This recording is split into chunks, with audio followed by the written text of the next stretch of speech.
ನಮಸ್ಕಾರ ಎಲ್ಲರಿಗೂ. ಸಂಕ್ರಾಂತಿ ಸುಗ್ಗಿ ಹಬ್ಬ. ರೈತರು ತಮ್ಮ ಬೆಳೆಗೆ ಕೃತಜ್ಞತೆಯನ್ನು ಸಲ್ಲಿಸುವ ಮೂಲಕ ಇದ್ರ ಜೊತೆಗೆ ಸೂರ್ಯನನ್ನು ಪೂಜೆ ಮಾಡ್ತಾರೆ.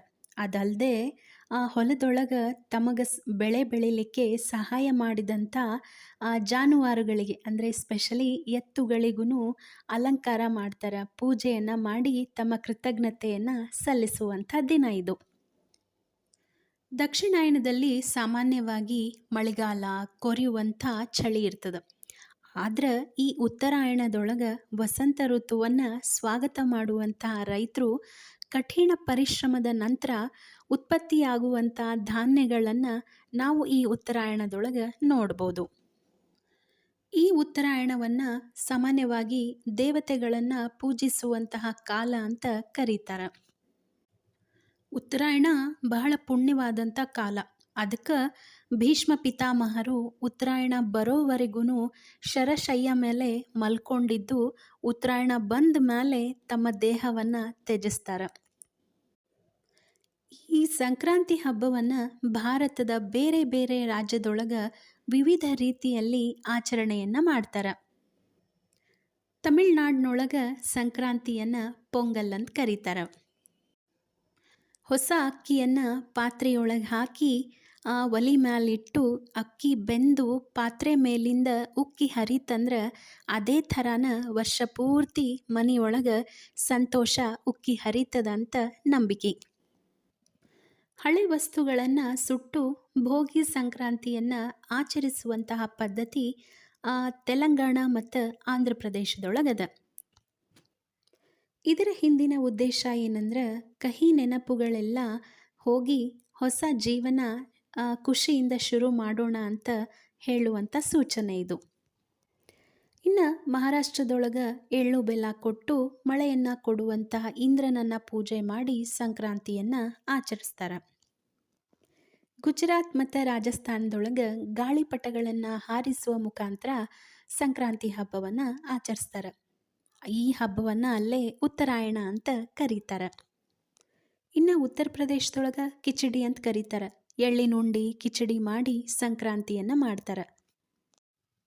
ಏನಿದು ಸಂಕ್ರಾಂತಿ ಎಲ್ಲ ರಾಜ್ಯದ ಹೇಳೋದಾಯ್ತು, ಕರ್ನಾಟಕನ ಹೇಳಿಲ್ಲ ಅಂತ ಅಂದ್ಕೊಂಡ್ರಾ? ಈಗ ಶುರು ಮಾಡ್ತೀನಿ ನೋಡ್ರಿ. ನಮ್ಮ ಕರ್ನಾಟಕದೊಳಗೆ ಹೆಂಗೆ ಮಾಡ್ತಾರೆ, ಅದರೊಳಗೂ ನಮ್ಮ ಉತ್ತರ ಕರ್ನಾಟಕದೊಳಗೆ ನಾವು ಹೆಂಗೆ ಮಾಡಿದ್ವಿ ಅನ್ನೋದನ್ನು ತೋರಿಸ್ತೀನಿ ಬರ್ರಿ. ಸಂಕ್ರಾಂತಿ ದಿವಸ ಎಳ್ಳು ಹಚ್ಕೊಂಡು ಸ್ನಾನ ಮಾಡೋ ಮುಖಾಂತರ ನಮ್ಮ ದಿನವನ್ನು ಶುರು ಮಾಡಿದ್ವಿ ನೋಡ್ರಿ. ಸಂಕ್ರಾಂತಿ ಒಳಗೆ ಎಳ್ಳಿನ ಮಹತ್ವ ಭಾಳ ಅದ ನೋಡ್ರಿ. ಎಳ್ಳು ಹಚ್ಕೊಂಡು ಸ್ನಾನ ಮಾಡಬೇಕು, ಅದೇ ಥರ ಎಳ್ಳಿನ ದೀಪ ಹಚ್ಚಬೇಕು, ಎಳ್ಳಿನ ದಾನ ಮಾಡಬೇಕು, ಎಳ್ಳುಗಳನ್ನು ಹಾಕಿದಂಥ ಅಡ್ಗೆ ಮಾಡಬೇಕು, ಅದನ್ನು ಊಟ ಮಾಡೋದು. ಹಿಂಗೆ ಇವತ್ತು ಎಲ್ಲ ಕಡೆ ಎಳ್ಳು ಎಳ್ಳು. ಈ ಊಟದೊಳಗೆ ಎಳ್ಳಿನ ಜೊತೆ ಒಂಚೂರು ಬೆಲ್ಲ ಸೇರಿಸ್ಬಿಟ್ವಂದ್ರೆ ಎಳ್ಳು ಬೆಲ್ಲ ಆಯ್ತು ನೋಡ್ರಿ. ಈ ಎಳ್ಳು ಬೆಲ್ಲ ಮಿಕ್ಸ್ ಮಾಡಿ ಅದಕ್ಕೊಂಚೂರು ಶೇಂಗಾ ಹುರಿದು ಹಾಕಿ ಹೂರ್ಣ ಮಾಡಿ ಹೋಳ್ಗೆ ಮಾಡಿಬಿಟ್ವಂದ್ರೆ ಇವತ್ತಿನ ಊಟ ಶುರು ನೋಡ್ರಿ. ಇವತ್ತು ದ್ವಾದಶಿ ಇತ್ತು, ಹಾಗಾಗಿ ಜಲ್ದಿನ ಅಡಿಗೆಲ್ಲ ಆಗಿತ್ತು. ದೇವ್ರ ಪೂಜಾ ಆದಮೇಲೆ ನೈವೇದ್ಯ ಮಂಗಳಾರತಿ ಎಲ್ಲ ಮಾಡಿದ್ವಿ. ಇವತ್ತು ದೇವ್ರ ನೈವೇದ್ಯಕ್ಕೆ ನಮ್ಮ ಕಡೆ ವಿಶೇಷವಾಗಿ ಎಲ್ಲರ ಮನೆಯೊಳಗೂ ಮಾಡುವಂಥದ್ದೇನೆಂದ್ರೆ ಶೇಂಗಾ ಮತ್ತು ಎಳ್ಳಿನ ಹೋಳ್ಗೆ ನೋಡ್ರಿ. ಈ ಶೇಂಗಾ ಹೋಳ್ಗೆ ವಿಶೇಷ ಏನಂದ್ರೆ ಬಿಸಿ ಇದ್ದಾಗ ಅಷ್ಟು ಟೇಸ್ಟ್ ಇರಂಗಿಲ್ಲ ನೋಡ್ರಿ. ಹೆಂಗೆ ಆರ್ತಾವಲ್ಲ ಆವಾಗ ಇದ್ರದ್ದು ರುಚಿ ಭಾಳ. ಆರಿದ್ದ ಶೇಂಗಾ ಹೋಳ್ಗೆಗೆ ಬಿಸಿ ತುಪ್ಪ ಹಾಕ್ಕೊಂಡು ತಿಂದ್ರಂತೂ ಮಸ್ತ್ ನೋಡ್ರಿ. ಇನ್ನು ಈ ಸಂಕ್ರಾಂತಿಗೆ ಸಿಹಿ ಪೊಂಗಲ್ಲು ಮತ್ತು ಖಾರ ಪೊಂಗಲ್ಲಂತೂ ಇದ್ದೇ ಇರ್ತದೆ. ಈ ಖಾರ ಪೊಂಗಲ್ಲಿಗೆ ಸಿಹಿ ಸಿಹಿ ಹುಳಿ ಹುಳಿ ಅಂತ ಗೊಜ್ಜು, ಅದ್ರ ಜೊತೆ ಉಪ್ಪಿನಕಾಯಿ. ಇವತ್ತು ಶೇಂಗಾ ಹೋಳ್ಗೆ ಅಷ್ಟು ಸ್ಪೆಷಲ್ ಅಲ್ಲ, ನಾನು ಸ್ಪೆಷಲ್ ಅಂತ ಹೇಳೋ ಪೂರಿ ನೋಡ್ರಿ. ಪೂರಿಗೆ ಬೆಸ್ಟ್ ಕಾಂಬಿನೇಷನ್ ಅಂದ್ರೆ ಆಲೂಗಡ್ಡೆ ಪಲ್ಯ. ಹಾಂ ಅದಷ್ಟ ಕಾಂಬಿನೇಷನ್ ಅಲ್ಲ ನೋಡ್ರಿ, ಶ್ರೀಖಂಡನೂ ಬೆಸ್ಟ್ ಕಾಂಬಿನೇಷನು. ಪೂರಿ ಇದ್ಮೇಲೆ ಶ್ರೀಖಂಡ ಇಲ್ಲದೆ ಇದ್ರೆ ಹೆಂಗೆ? ಪೂರಿ ಶ್ರೀಖಂಡನೂ ಟೇಸ್ಟ್ ಭಾರಿ ನೋಡ್ರಿ. ಶ್ರೀಖಂಡ ತಿಂದು ಬಾಯಿ ಸ್ವಲ್ಪ ಸಿಹಿ ಸಿಹಿ ಆಗಿರ್ತದೆ, ಅದಕ್ಕೊಂಚೂರು ಖಾರ ಖಾರವಾಗಿರಲಿ ಅಂಥೇಳಿ ಕಡಲೆಬೇಳೆ ಆಂಬೋಡೆ ನೋಡ್ರಿ, ಅದ್ರ ಜೊತೆ ಬಾಳಿಕಾಯಿ ಬಜ್ಜಿ. ಇನ್ನು ಬ್ರಾಹ್ಮಣರ ಊಟ ಮೊಸರನ್ನ ಇಲ್ಲಂತೂ ಕಂಪ್ಲೀಟ್ ಆಗೋದಿಲ್ಲ.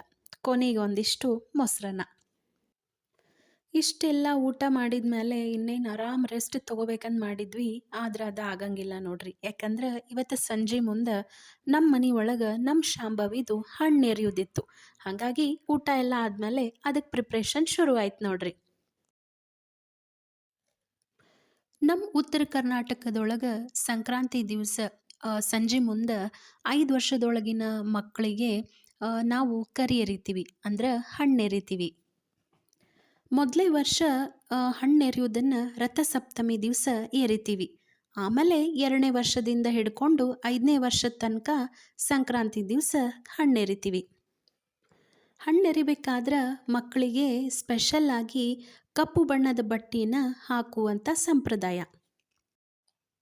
ಇದ್ರ ಜೊತೆಗೆ ಕುಸರಳ್ಳಿಂದ ಮಾಡಿದಂಥ ಸರ, ಕಿರೀಟ, ಬಳಿ, ಆಮೇಲೆ ಬಾಜುಬಂದು, ಸೊಂಟದ ಪಟ್ಟಿ ಹಿಂಗೆ ಎಲ್ಲ ಒಡವೆ ವಸ್ತುಗಳನ್ನು ಕುಸರಳ್ಳಿಂದನೇ ಮಾಡಿರ್ತಾರೆ. ಅದನ್ನು ಇವತ್ತು ಹಾಕೋದು ನೋಡ್ರಿ. ಹಣ್ಣು ಎರಿಲಿಕ್ಕೆ ಏನೇನು ರೆಡಿ ಮಾಡ್ಕೊಂಡಿದ್ವಿ ಅಂದ್ರೆ, ಒಂದು ಸೇರಿನಷ್ಟು ಚುರುಮರಿ ಅಂದ್ರೆ ಮಂಡಾಳು, ಪೂರಿ ಅಂತ ಏನು ಕರಿತೀವಲ್ಲ ಅದನ್ನು ಇಟ್ಕೊಂಡಿದ್ವಿ. ಆಮೇಲೆ ಈ ಸೀಸನ್ ಒಳಗೆ ಸಿಗುವಂಥ ವಿಶೇಷವಾಗಿ ಬಾರಿಹಣ್ಣು, ಕಬ್ಬು, ಗಜ್ರಿ, ಆಮೇಲೆ ಸಿಪ್ಪಿ ಸಮೇತನ ಕಡ್ಲಿಕಾಳು, ಅದ್ರೊಳಗೆ ₹3 ಅಥವಾ ₹5 ಕಾಯಿನು, ಹಿಂಗೆ ಬೆಂಡು, ಬತ್ತಾಸ ಒಟ್ಟು ಎಲ್ಲ ಸೇರಿಸಿ 5 ಥರ ಹಾಕಿ ಸೇರು ತುಂಬಿಸಿಡ್ಬೇಕು ನೋಡ್ರಿ. ಇಲ್ಲೇ ₹3 ಅಂತ ಹಂಗಲ್ಲ, 3 ಕಾಯಿನು ಅಥವಾ 5 ಕಾಯಿನು, ₹1 ದರ ಇರ್ಬೋದು ಅಥವಾ ₹5 ದರ ಇರ್ಬೋದು, ಒಟ್ಟು 5 ಕಾಯಿನನ್ನು ಹಾಕಿರ್ತಾರೆ. ಇಷ್ಟೆಲ್ಲ ಏನು ಹೇಳಿದ್ವಲ್ಲ ಇದನ್ನೆಲ್ಲ ಒಂದು ಸೇರಿನೊಳಗೆ ಹಾಕಿ ಅದ್ರ ಮೇಲೆ ಒಂದು ಬಾಳೆಹಣ್ಣು ಇಟ್ಟಿರ್ತಾರೆ ನೋಡ್ರಿ. ಸಂಜೆ ಮುಂದೆ ಹುಡುಗರಿಗೆಲ್ಲ ರೆಡಿ ಮಾಡಿ ಒಂದು ಮಣಿ ಹಾಕಿ ಕಪ್ಪು ಬಟ್ಟೆ ಏನು ಹಾಕಿರ್ತೀವಲ್ಲ ಆ ಕೂಸಿಗೆ ಅದನ್ನೆಲ್ಲ ಹಾಕಿ ಕುಸ್ರಳು ಸಾಮಾನೆಲ್ಲ ಹಾಕಿ ಒಂದು ಮಣಿ ಮೇಲೆ ಕೂಡಿಸ್ಬೇಕು ನೋಡ್ರಿ. ಸೇರೊಳಗೆ ಏನೇನು 5 ಥರದ್ದು ಹಾಕಿದ್ವಲ್ಲ ಅದನ್ನು 5 ತಾಟ್ನೊಳಗೆ ಬೇರೆ ಎಲ್ಲ ಹಾಕಿ ಮಗು ಸುತ್ತಲ ಜೋಡಿಸಿದ್ವಿ ನೋಡ್ರಿ.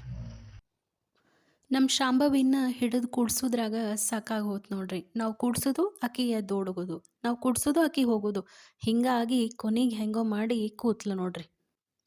ಫಸ್ಟ್ ಏನು ಮಾಡ್ತಾರಂದ್ರೆ ಒಂದು ಬೆಳ್ಳಿ ತಂಬಿನೋ ಅಥವಾ ಬೆಳ್ಳಿ ವಾಟ್ಗಾನೋ ಅದ್ರೊಳಗೆ ಒಂದು ಬಂಗಾರದ ಸರ ಹಾಕಿರ್ತಾರೆ.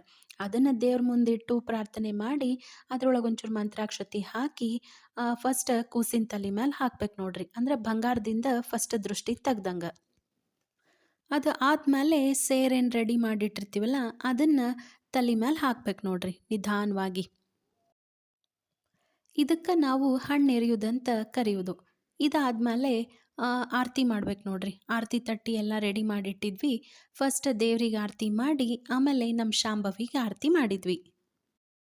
ವರ್ಷಕ್ಕೊಮ್ಮೆ ಈ ರೀತಿ ಮಕ್ಕಳಿಗೆ ನಾವು ಹಣ್ಣು ಎರೆಯೋದ್ರಿಂದ ಮಕ್ಕಳಿಗಾಗಿರುವಂಥ ದೃಷ್ಟಿದೋಷ ಆಗಿರ್ಬೋದು ಅಥವಾ ಹಠಮಾರಿತನನೂ ಈಗ ಶುರು ಇರ್ತದೆ ನೋಡ್ರಿ. ಇದೆಲ್ಲನೂ ಸ್ವಲ್ಪ ಕಡಿಮೆ ಆಗ್ತದಂತ ನಂಬಿಕೆ. ಈ ರೀತಿ ಮಾಡೋದ್ರಿಂದ ಮಕ್ಕಳಿಗೆ ಅವರ ಬೆಳವಣಿಗೆಗೆ ಯಾವುದೇ ರೀತಿಯಾದಂಥ ಅಡೆತಡೆ ಬರುವುದಿಲ್ಲ ಅಂತ ಹಿರಿಯರು ಹೇಳ್ತಾರೆ.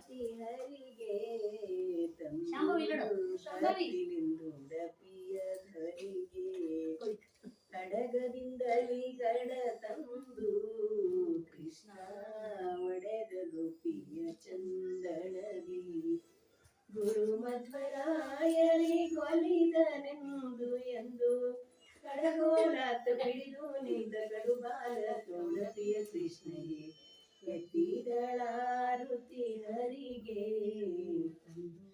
ಭಕ್ತಿಲಿಂದುಡಪಿಯ ದೊರೆಗೆ ನರಹರಿ ಅಂಬುವರಿವಗೆ ಕೃಷ್ಣ ಪರಿಪರಿಯಿಂದ ಚುಬಿಪಗೆ ಸ್ಥಿರವಾಗಿ ಉಡಪಿಯ ಪುರದಲ್ಲಿ ಹರುಷಾನಂದ ಹರಿ ಗೋವಿಂದ ಪರಮಾನಂದ ಉಡಪಿಯ ಕೃಷ್ಣ.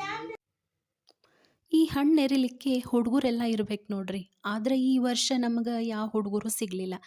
ಆದರೆ ಏನಾಯಿತು, ನಮ್ಮ ವಾರಿದಿ ಅಂತೂ ಇದ್ದೇ ಇದ್ಲು. ಹಾಗಾಗಿ ಅಕ್ಕ ತಂಗಿನ ಈ ವರ್ಷ ಹಣ್ಣು ಎರೆಯೋದು ಸಂಭ್ರಮದೊಳಗೆ ಇದ್ರು ನೋಡ್ರಿ.